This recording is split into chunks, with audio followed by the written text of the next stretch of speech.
If bending over a pile, turning heavy forks of compost, or waiting endlessly for organic matter to break down has ever made you frustrated, you are not alone.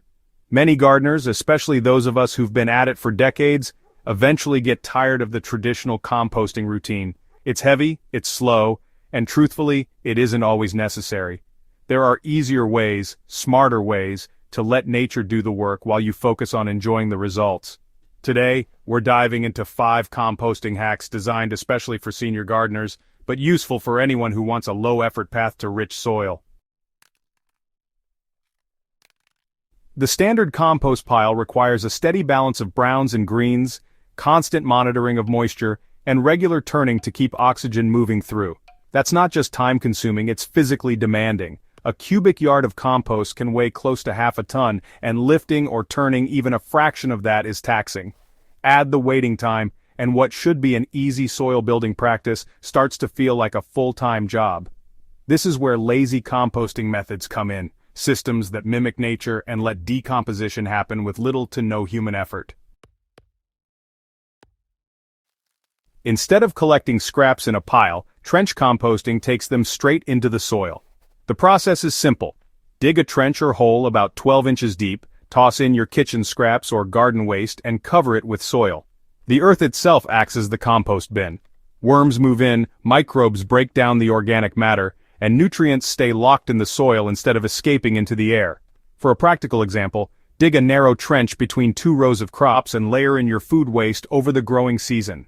If you bury scraps at least a foot deep, odors are sealed and pests won't bother them. By the next planting cycle, the soil will be loose, nutrient-rich, and naturally aerated without you ever needing to flip a pile. Another lazy method is feeding the soil directly. Instead of discarding banana peels, cabbage leaves, or coffee grounds into a bucket, simply chop them up and tuck them beneath mulch around your plants. Think of it as micro-trench composting, but right where the roots need it. For example, 1 handful of chopped vegetable peels spread under mulch around a tomato plant equals a slow-release fertilizer.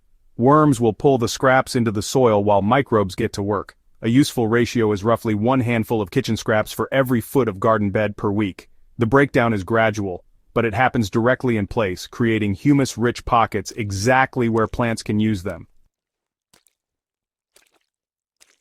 Mulching doesn't just suppress weeds, it can actually double as a composting system if you do it right. Instead of only using straw or wood chips, try layering organic materials with different textures. Start with a base of cardboard or thick brown paper to block weeds, then add a layer of green material like grass clippings or wilted vegetable leaves, followed by a dry brown layer such as shredded leaves. Just repeat this sequence as needed, keeping the green to brown ratio at about 1 part greens to 2 parts browns. As rain and soil moisture filter through, those layers break down slowly, feeding the soil life underneath. In about 6 months, what started as mulch becomes a sheet of living compost. The best part is, this approach requires almost no physical strain after the initial layering, and it just keeps improving your soil over time. If you want something even easier, you can just designate a corner of your yard as a no-turn compost zone. Instead of a structured pile, simply drop your organic waste in layers and leave it. Add browns like dried leaves whenever the greens start to look too wet. Unlike a traditional pile, you don't have to aerate or fuss over it. You just let time do the work.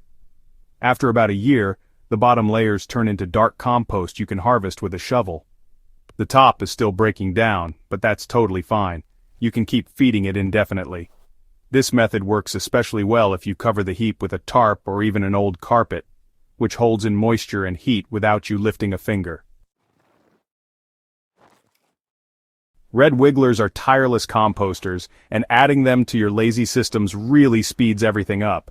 You don't need a fancy worm bin, just add them directly into a trench or a mulched bed that's rich with scraps. A healthy worm population can double in about 60 to 90 days, so they'll expand to match your waste input. As they eat, they leave behind castings, which are some of the richest natural fertilizers out there. To encourage worms, bury food scraps about 6 to 8 inches deep and cover with mulch. Within just a few weeks, you'll notice soil that crumbles right in your hand, darkened by all that worm activity.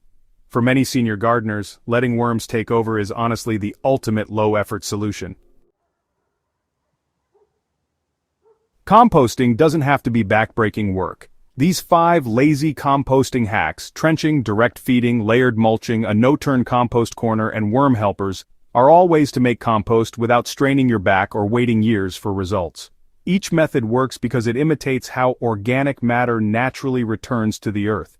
The beauty of these systems is that they're flexible. You can combine them, alternate them, or just pick the one that fits your garden best. So, if the old method of turning piles has worn you out, give these alternatives a try. You'll save energy, build better soil, and let nature handle the heavy lifting.